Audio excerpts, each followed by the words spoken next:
L'Ukraine l'a dit souvent, elle est prête au cessez-le-feu et accepte la négociation. Il revient désormais à la Russie de prouver qu'elle peut choisir la paix alors qu'elle multiplie aujourd'hui les attaques contre les civils en Ukraine et les provocations que je viens d'évoquer. Dans cette attente, la France se tiendra fermement aux côtés de l'Ukraine, avec ses partenaires européens et tous ceux qui comprennent l'importance de mettre la Russie en échec pour préserver l'ordre mondial. Et je me félicite des propos il y a quelques heures du président des États-Unis d'Amérique, rappelant l'affaiblissement progressif de l'économie russe, les échecs sur le terrain de la Russie qui, imaginez-le, en plus de 1000 jours, a à peine pris 1% du territoire ukrainien, malgré tant et tant de pertes, tant et tant de victimes civiles. Et puis, la région ne pourra être en paix que si le programme nucléaire iranien, qui a été partiellement détruit, est à nouveau pleinement contrôlé.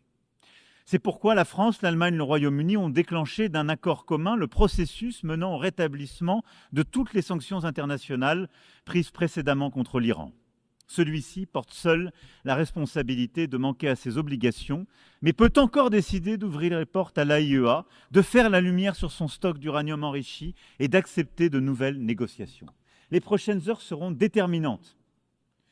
Soit l'Iran fait un geste, se réengage dans un chemin de paix, de responsabilité, permettant de retrouver ce chemin et à l'AIEA de faire son travail et au stock d'être ainsi transféré.